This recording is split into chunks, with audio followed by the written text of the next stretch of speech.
오늘 함께 우리 말씀을 묵상하도록 하겠습니다. 오늘 함께 묵상할 말씀 마가복음 6장 45절에서 52절까지의 말씀 우리 함께 묵상하겠습니다. 마가복음 6장 45절에서 52절까지의 말씀입니다. 우리 함께 한 목소리로 45절부터 52절까지의 말씀을 읽도록 하겠습니다. 함께 읽겠습니다. 시작.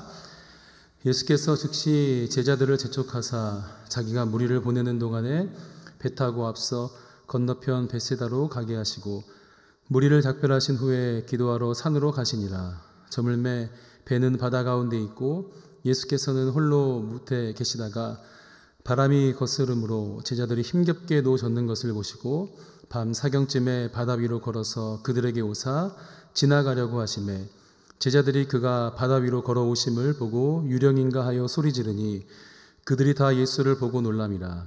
이에 예수께서 곧 그들에게 말씀하여 이르시되 안심하라 내니 두려워하지 말라 하시고 배에 올라 그들에게 가시니 바람이 그치는지라. 제자들이 마음에 심히 놀라니 이는 그들이 그 떡 떼시던 일을 깨닫지 못하고 도리어 그 마음이 둔하여 졌음이러라. 아멘. 사람은 누구나 선택을 하면서 세상을 살아갑니다. 그리고 그 선택에 의해서 주어지는 결과들이 있죠. 때로는 만족스러운 결과가 주어지기도 하고 때로는 너무너무 후회스러운 결과가 주어지기도 합니다. 그래서 내가 잘못 선택하고 결정한 것에 의해서 나에게 고난이 주어진다면 그것을 이제 교훈으로 삼기도 하죠. 그런데 만약에 하나님의 말씀을 따라서 결정하고 하나님의 뜻을 따라서 내가 행했다고 생각했는데 그 결과가 나에게 주어지는 것이 고난이고 힘겨운 시간이라면 우리에게 어떤 마음이 들까요?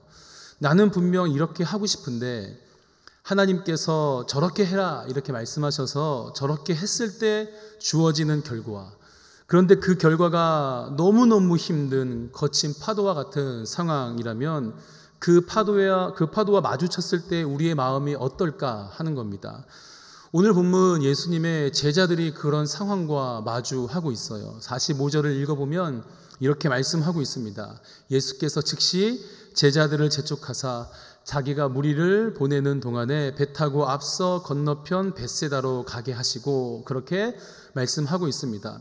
이 재촉하셨다라는 단어의 원어를 보면 억지로나 강제로 시켰다, 강제로 요구하다라는 의미를 담고 있습니다. 제자들은 너무 싫은데 예수님이 억지로 또 강제로 건너편 벳세다로 가라 그렇게 하셨다는 거예요. 성경에는 물론 제자들이 싫어했다라고 기록하고 있지는 않습니다. 그런데 제가 만약에 제자의 입장이라면 너무너무 싫었을 것 같은 거예요. 오늘 본문 이전의 상황을 한번 생각해 보면 더 그렇습니다. 예수님께서 오병이어의 기적을 행하셨어요. 그리고 제자들은 예수님을 따르던 허다한 무리가 아니라 예수님께 선택을 받은 특별한 제자들이었습니다. 예수님 바로 옆에 붙어서 또 같이 예수님을 수행하기도 하고 함께 대화도 나누고 식사도 했던 그런 사이였어요. 그런데 예수님께서 오병이어의 기적, 그 상상할 수 없는 기적을 행하신 겁니다. 그리고 제자들에게 그 물고기와 떡을 사람들에게 나누어 주게 하셨다라고 성경은 기록하고 있어요. 제자들이 어떤 마음이었을까요? 어깨가 이만큼 올라가 있는 그런 상황이었겠죠. 제자라는 상당한 자부심이 그들에게 있었을 거고 자신이 예수님의 제자라는 걸 사람들에게 과시하고 싶었을 겁니다. 이렇게 나서서 자, 줄 서세요. 여러분 걱정하지 마십시오. 부족하지 않습니다. 줄 서세요. 똑바로 서십시오. 나눠드릴 테니까 걱정하지 마십시오. 이렇게 큰 소리를 외쳐가면서 자신이 예수님에게 선택받은 제자라는 걸 과시하고 싶었을 거예요. 그렇게 제자들은 뿌듯한 마음으로 사람들에게 물고기와 떡을 주도적으로 나눠줬을 겁니다. 요한복음을 보면 이 오병이어의 기적 이후에 사람들이 예수님을 그들의 임금으로 삼으려고 했다라고 기록하고 있어요. 아마 그곳에 있는 많은 사람들은 예수님 옆에 서 있는 그 제자들을 부러운 시선으로 바라보고 있었을 겁니다. 그리고 제자들도 물론 그 시선을 느꼈을 겁니다. 이 말은 제자들에게 있어서 이제 막 교만이 피어오르고 있는 시점이라는 거죠. 제자들에게는 평생에 한 번도 누려보지 못한 사람들의 시선이었고 만족감이었을 겁니다. 그래서 더 떠나고 싶어 하지 않는 자리였을 거예요. 그래서 건너편으로 가라라고 명령하시는 그 예수님의 말씀이 그들에게는 너무 속상하고 안타깝고 불편할 수도 있었을 겁니다. 정말 너무너무 안 가고 싶었을 거예요. 또 혹시 예수님이 자신들을 버리고 저들의 임금이 되시려는 건 아닌가 하는 그런 불안한 생각이 들 수도 있었을 겁니다. 그런데 예수님께서는 떠나라고 하신 거예요. 그것도 즉시 자리를 떠나서 건너편으로 가라 그렇게 명령하신 겁니다. 아쉬움과 불안함이 그들의 마음에 가득했을 거예요. 하지만 예수님의 말씀이었기 때문에 그들은 그 말씀에 순종하게 됩니다. 그렇게 제자들은 그들의 자발적인 결정에 의한 것이 아니라 예수님의 말씀을 따라서 억지로 그 배를 타고 건너편으로 떠나게 됩니다. 그리고 오늘 본문을 통해 알 수 있는 것처럼 그들은 큰 풍랑을 만나게 되죠. 예수님의 말씀을 따라 행한 삶에 주어지는 결과가 고난이 된 겁니다. 제자들은 지금까지 예수님과 떨어져 본 적이 없어요. 물리적으로 예수님과 떨어져 지내본 적이 없습니다. 예수님은 언제나 그들과 동일한 공간과 그들과 동일한 시간 안에 계셨습니다. 그래서 오늘 말씀은 공생의 기간 가운데 처음 예수님과 물리적으로 떨어지는 상황이라는 거예요. 예수님께서 만약에 함께 계신다면 예수님이 주무시더라도 그냥 어려운 상황을 만났을 때 깨우기라도 하면 되는데 예수님은 그들과 물리적으로 함께 계시지 않은 상태라는 겁니다. 예수님이 눈에 보이지 않아요. 예수님이 함께 계시지 않은 상태예요. 그런 상황에서 만난 풍랑이기 때문에 제자들은 더욱더 당황할 수밖에 없었고 두려울 수밖에 없었다는 거죠. 예수님의 말씀대로 분명히 행했는데 마주쳐버린 고난이에요. 나 예수님의 말씀대로 나아갔는데 고난의 순간을 마주하게 됩니다. 게다가 예수님은 함께 계시지 않아요. 얼마나 답답하고 얼마나 원망스러운 마음이 들었겠습니까? 그런데 이것이 예수님이 제자들을 따로 보내신 이유라는 생각이 들었습니다. 물론 제자들이 교만해지지 않도록 즉시 보내셨을 것이다 라고 생각할 수도 있습니다. 하지만 그보다 더 중요한 목적이 예수님에게 있었던 것 같습니다. 왜냐하면 이제 곧 제자들은 물리적으로 예수님과 함께 할 수 없는 삶을 살아야 되거든요. 예수님께서 십자가에 달려 죽으시면 이제 예수님은 제자들과 물리적으로 함께 할 수가 없습니다. 그런데 이 사건을 통해서 예수님은 제자들에게 이 말씀을 하고 싶으셨던 것 같아요. 물리적으로는 내가 너희와 이제 얼마 후면 함께 있지 못하겠지만 너희들의 눈에는 내가 보이지 않겠지만 믿어야 한다. 내가 폭풍 속에서도 너희와 함께 있을 것이다. 내가 쉬지 않고 너희들을 바라보고 있을 것이다. 그렇게 예수님께서 말씀하시는 것 같았어요. 오늘 본문을 통해서도 그런 예수님의 마음을 우리는 확인해 볼 수가 있습니다. 48절을 보면 이렇게 말씀하고 있죠. 바람이 거스름으로 제자들이 힘겹게 노젓는 것을 보시고 그렇게 말씀하고 있습니다. 예수님은 제자들을 따로 보내시고 그들을 향해 변함없는 마음과 변함없는 시선을 두고 계셨다는 거예요. 신학자들은 오늘 본문이 제자들이 복음을 전하기 위해서 사방으로 파송될 때에 그들이 겪게 될 고난의 예표다라고 말을 합니다. 예수님은 승천하셔서 그들과 물리적으로 함께 계시지 않습니다. 그런데 그렇게 제자들은 예수님 없이 복음을 전해야 되는데 분명히 지금과는 비교할 수 없는 거친 파도를 만나게 된다는 거예요. 그런 상황에서 기억하라는 겁니다. 마태복음 28장 20절에 이런 말씀이 있죠. 내가 너희에게 분부한 모든 것을 가르쳐 지키게 하라. 볼지어다 내가 세상 끝날까지 너희와 항상 함께 있으리라. 세상 끝날까지 너희와 항상 함께 있을 것이다. 무엇으로 함께 있는가? 요한복음 14장 26절을 보면 보혜사 곧 아버지께서 내 이름으로 보내실 성령 그가 너희에게 모든 것을 가르치고 내가 너희에게 말한 모든 것을 생각나게 하리라. 성령으로 함께 하신다는 약속입니다. 물리적으로는 그들과 함께 할 수 없지만 그 상황 속에서 제자들은 어려움을 만나겠지만 그 속에서 이 약속을 기억하라는 거예요. 뭐냐면 세상 끝날까지 내가 너희와 함께 할 거야. 무엇으로요? 성령 하나님이 너희와 함께 할 것이다. 그리고 그 약속이 이루어지죠. 사도행전 1장 8절을 보면요, 이런 말씀이 있죠. 그들이 다 성령의 충만함을 받고 성령이 말하게 하심을 따라 다른 언어들로 말하기를 시작하니라. 이렇게 말씀하고 있습니다. 함께 계시지는 않지만 오순절 성령 강림을 통해서 그 약속을 경험하게 하십니다. 함께 계시지 않아도, 눈에 보이지 않아도 성령으로 그들 가운데 역사하시는 주님, 함께 하시는 예수님을 경험할 수 있게 하셨다는 거예요. 분명히 예수님은 물리적으로 그들과 함께 계시지 않았습니다. 오늘 본문에서도 그렇고 예수님께서 승천하신 후에도 그렇고 지금도 그렇습니다. 예수님은 지금 물리적으로 우리와 함께 하시지 않으세요. 변한 것은 한 가지 있습니다. 주님이 그 모든 시간과 공간을 뛰어넘어서 지금 나와 함께 하신다는 그 믿음이 그 오순절 성령 세례를 통해서 그들에게 확실하게 주어졌다라고 하는 사실입니다. 제가 신대원 다닐 때에 읽었던 논문 중에 이 보르캄이라는 신학자가 그 폭풍 순환에 대한 논문을 제가 읽은 적이 있어요. 이 보르캄은 그 논문을 통해서 제자들이 타고 있는 배는 교회를 의미하고 바다는 세상을 의미한다, 그렇게 이야기합니다. 제자들은 거친 파도와 같은 세상에서 목숨을 걸고 복음을 전해야 했습니다. 험한 물결과 싸우고 그것을 이겨내야 하는 사람들이었어요. 오늘 말씀에서도 예수님은 제자들을 따로 보내셨죠. 그리고 노를 져서 건너편으로 가는 제자들을 보면서 이렇게 말씀하시지 않았을까, 혼잣말이라도 이렇게 말씀하지 않았을까라는 생각이 들었습니다. 복음을 전하기 위해서는 교만해질 수 있는 자리를 우선 떠나야 한다. 그리고 복음을 전하면서 마주하게 될 세상의 풍랑은 지금 너희가 겪을 것과는 비교할 수 없을 정도로 강력할 거야. 그런데 두려워하지 말아야 돼. 눈에 보이지는 않지만 내가 너희들을 지켜줄 것이고 너희의 능력이 되어줄 것이고 한시도 시선을 떼지 않고 지켜봐 줄 거야. 조금만 기다려. 이 말이 진짜라는 것을 내가 보여줄게. 그렇게 예수님께서 혼잣말로 말씀하시지 않았을까라는 생각이 들었어요. 그리고 오늘 본문인 48절로 이어지는 거죠. 바람이 거스름으로 제자들이 힘겹게 누워졌는 것을 보시고 밤 사경쯤에 바다 위로 걸어서 그들에게 오사 지나가려고 하시네. 여러분, 의를 위해 핍박받는 상황이 우리에겐 정말 많습니다. 믿음을 지키기 위해서, 복음을 전하기 위해서 받는 고난이 있어요. 피하고 싶은 마음이 왜 없겠습니까? 그런데 주님은 가라고 그렇게 말씀을 하십니다. 그 바다를 향해서 노를 저어 가라는 거예요. 그리고 만나게 되는 거친 파도 속에서 이것을 반드시 기억해야 된다, 그렇게 말씀하십니다.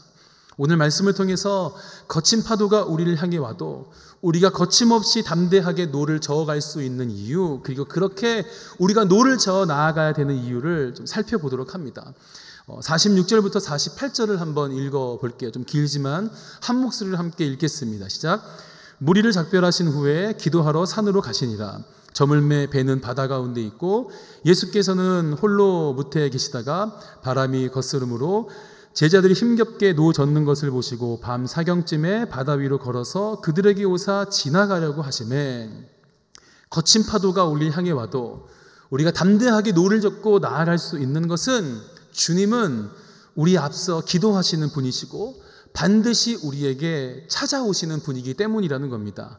제자들이 배를 타고 떠난 후에 예수님은 당신을 임금으로 삼으려고 따르던 무리들을 떠나 기도하러 산에 올라가셨어요. 어떤 기도를 하셨는지 성경이 기록하고 있진 않지만 저는 곧 풍랑과 마주하게 될 제자들을 향한 기도라는 마음이 들었습니다. 여러분, 예수님은 우리가 복음을 전하기 위해서 노를 저어서 나아가는 그 모든 순간, 그리고 우리가 마주하게 될 고난을 위해 앞서 기도해 주시는 분이라는 거예요. 그냥 다른 곳 바라보고 계시다가 우리가 풍랑을 만나면 그때 보시고 놀라서 다가오시는 것이 아니라 예수님의 마음과 시선이 늘 우리를 향해 있었다라고 하는 겁니다. 여러분, 기억하시기를 바라요. 우리 주님의 시선과 주님의 마음은 오늘도 변함없이, 오늘도 여전히 우리를 향해 있다는 거예요. 그리고 우리를 위해 주님은 앞서 기도하시는 분이라는 겁니다.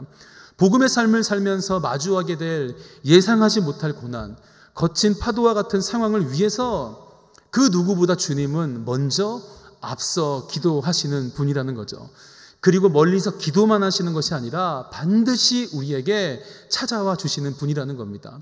오늘 말씀을 보면 풍랑을 만나자마자 바로 우리 예수님이 오지 않으셨어요. 주님은 반드시 오시거든요. 언제인지는 모르지만 주님은 반드시 거친 파도와 싸우고 있는 우리의 삶에 찾아와 주십니다. 그런데 이 48절 후반부를 보면 이렇게 기록하고 있어요. 밤 사경쯤에 바다 위로 걸어서 그들에게 오사 지나가려고 하심에 그렇게 기록하고 있습니다. 예수님은 제자들을 향해 바로 가지 않으시고 지나쳐 가려고 하셨다는 거예요. 밤 사경이면 우리 시간으로 새벽 3시부터의 시간입니다. 제일 어두운 시간이에요. 그래서 제자들이 어디 있는지 잘 안 보여서 그냥 지나쳐 버린 것은 아닐까, 그렇게 생각할 수도 있겠죠. 예수님의 시선과 마음이 제자들을 향해 있었을 거예요. 그런데 제자들을 향해 있었던 예수님의 시선인데 왜 그냥 예수님은 제자들을 그냥 지나가려고 했을까? 좀 더 다른 말로 하면 왜 주님은 더 기다리셔야 했을까? 바로 가지 않으시고 왜 더 기다리셨을까? 밤 사경까지 기다리셨는데 왜 또 기다리셨던 걸까? 말씀을 묵상하면서 그런 생각이 있었습니다. 여러분, 만약에 제자들에게 분명한 믿음이 있었다면 어땠을까요? 예수님을 찾지 않았을까요? 제자들에게 믿음이 있었다면 그 순간에 제자들은 예수님을 먼저 찾지 않았을까요? 생각해 보죠.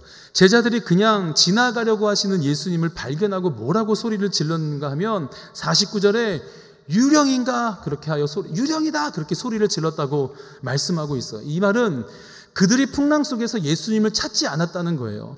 예수님을 찾았다면 물 위로 걸어오심을 보고 그들은 예수님 하면서 외쳤어야 했습니다. 게다가 오병이어의 기적, 초자연적인 이 기적을 경험한 후에 일어난 일이에요. 이것이 제가 깨닫게 된 왜 예수님이 그냥 지나쳐 가려고 하셨는가에 대한 답이었습니다. 예수님은 거친 풍랑 속에서 제자들이 예수님을 찾기를 바라고 계시지 않았을까요? 예수님을 찾았다면 제자들이 예수님 도와주십시오. 어디에 계십니까? 빨리 와서 우리를 도와주십시오. 우리가 죽을 것 같습니다. 그렇게 예수님을 찾았다면 바다 위를 걸어오시는 어떤 존재를 향해서 유령이다 라고 소리치는 것이 아니라 예수님 하면서 안심할 수 있지 않았을까라는 거예요. 예수님의 시선이 우리를 향해 있다라는 믿음이 있었다면, 예수님이 반드시 고난 가운데 있는 우리의 삶에 찾아오시는 분이라는 믿음이 있었다면 그들은 유령이다라고 소리치지 않았을 겁니다. 그들은 그 믿음이 없었어요. 그리고 예수님을 찾지 않았던 거죠. 여러분, 거친 풍랑과 같은 고난의 순간에 우리가 담대하게 나아갈 수 있는 건 주님께서 우리 앞서 기도하시는 분이고 반드시 우리에게 오시는 분이기 때문입니다. 그 믿음이 우리 가운데 있다면 우리는 그 자리에서 예수님을 찾을 거예요. 그분이 우리에게 다가오실 때까지 끝까지 예수님을 찾아야 한다는 겁니다. 왜냐하면 우리 주님은 반드시 우리에게 찾아오시는 분이기 때문이라는 겁니다. 믿음으로 부르짖는 우리의 삶에, 믿음으로 간절히 찾는 우리의 고난의 삶에 우리 주님은 반드시 찾아오시는 분이라는 거예요. 저는 우리 모든 성도님들이 그 믿음으로 주님을 바라볼 수 있기를 바랍니다. 그 믿음으로 오늘 우리의 삶에 주어진 거친 파도를 넉넉하게 이기는 삶이 되기를 주님의 이름으로 축복합니다. 거친 파도 날 향해 와도 우리가 담대히 나아갈 수 있는 것, 주님은 앞서 기도하시는 분이시고 반드시 우리에게 찾아와 주시는 분이기 때문이에요. 그래서 우리는 주님을 찾아야 하고 주님을 기다려야 합니다. 그리고 두 번째 묵상할 건, 우리에게 그 믿음이 있다면 우리의 마음이 먼저 잠잠해져야 한다는 거예요. 우리 50절과 51절을 이어서 한번 읽어볼까요? 함께 읽겠습니다. 시작. 그들이 다 예수를 보고 놀람이라. 이에 예수께서 곧 그들에게 말씀하여 이르시되 안심하라, 내니 두려워하지 말라 하시고 배에 올라 그들에게 가시니 바람이 그치는지라. 제자들이 마음에 심히 놀라니. 이 48절에 예수님은 제자들이 큰 물결 때문에 고난을 당하고 있는 것을 보셨어요. 그렇게 보셨지만 그 자리에서 풍랑을 바로 잠잠케 해주지 않으셨다는 겁니다. 예수님이 어떤 분이신데요? 저 먼 곳에서라도 예수님은 풍랑을 잠잠케 하실 수 있는 분이시라는 거예요.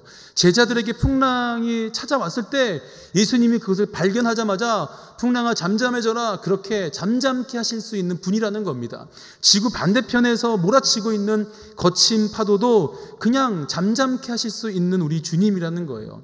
그런데 제자들이 풍랑으로 고난을 당하고 있는데도 바로 잠잠케 해주지 않으셨다는 겁니다. 예수님이 급하지 않으셨던 거죠. 어떤 의도가 있으셨을까요?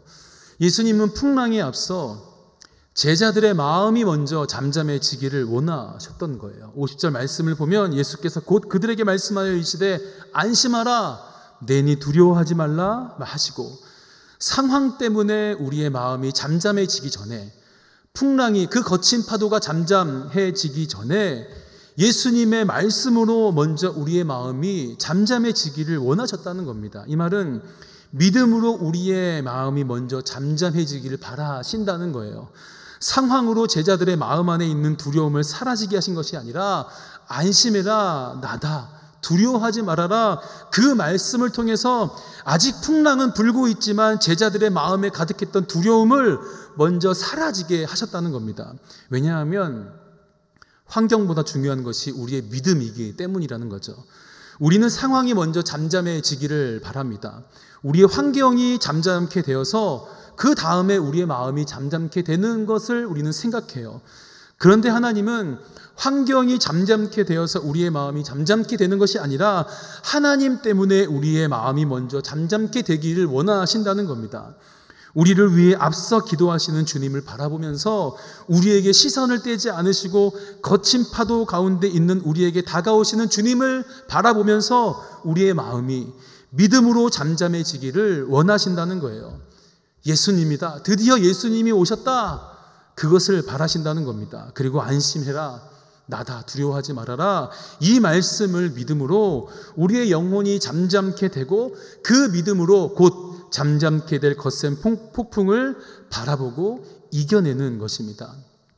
먼저 잠잠해져야 되는 것은 우리의 삶에 있는 고난, 그 거친 파도가 아니라 우리 안에 있는 두려움입니다. 그 두려움이 믿음에 의해서 사라진다면 환경은 우리에게 아무런 문제가 되지 않기 때문이에요. 여러분, 두려움을 사라지게 하는 믿음이 무엇이겠습니까? 바로 지금 하나님께서 나를 바라보고 계시고 내 삶에 역사하신다는 것을 믿는 거예요. 그 하나님이 부르짖는 우리를 위해 기도하시고 기다리시고 부르짖는 우리에게 반드시 다가오고 계신다는 것을 믿는 거예요. 그 믿음으로 거친 파도를 이겨내는 겁니다. 먼저 그렇게 우리의 마음과 생각이 주님 때문에 잠잠하게 될 때에 두려움은 사라지고 풍랑 또한 잠잠하게 된다는 거죠. 중요한 것은 환경이 아니라 그것을 바라보는 우리의 믿음이라는 거죠. 여러분, 풍랑이 잠잠해지기 전에 우리의 마음이 믿음으로 먼저 잠잠케 되기를 바랍니다. 주님은 여러분을 위해 지금도 기도하시는 분이십니다. 그리고 앞서 기도하시면서 기다리시는 분이라는 거예요. 주님은 오늘 이 거친 파도와 같은 상황 속에 있는 우리에게 반드시 찾아오시는 분이라는 겁니다. 그 믿음으로 오늘도 우리는 복음의 삶을 향해서 노를 저어야 됩니다. 포기하지 말고 버티고 견뎌야 하는 거죠.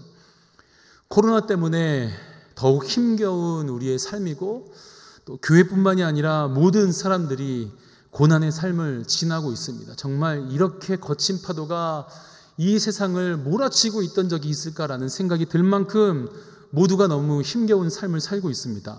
그런데 우리가 아무리 원망한다고 해도 우리의 상황은 달라지지 않습니다. 우리의 답답한 마음은 우리가 아무리 원망해도 사라지지 않습니다. 그래서 우리에게 필요한 것이 무엇인가 하면 믿음이라는 겁니다. 그 믿음이 우리에게 필요합니다. 주님은 앞서 우리를 위해 기도하고 계셨고 주님은 지금도 우리를 기다리고 계신다는 것, 우리의 간절한 기도, 그리고 주님 때문에 두렵지 않다는 그 믿음의 고백. 거친 파도가 날 향해 와도 난 주님과 함께 날아오를 것입니다. 폭풍 가운데 나의 영혼 잠잠하게 주님을 바라볼 것입니다. 이 믿음의 고백이 오늘 우리의 기도가 되고 결단이 되고 소망이 되기를 바랍니다. 그리고 오늘도 여전히 변함없이 우리 주님은 그 자리에 계신다는 것 기억할 수 있었으면 좋겠습니다. 그 주님을 향한 믿음의 고백으로 또 오늘을 살아가고 우리의 삶에 주어진 모든 순간순간을 승리하며 살아갈 수 있기를 주님의 이름으로 축복합니다.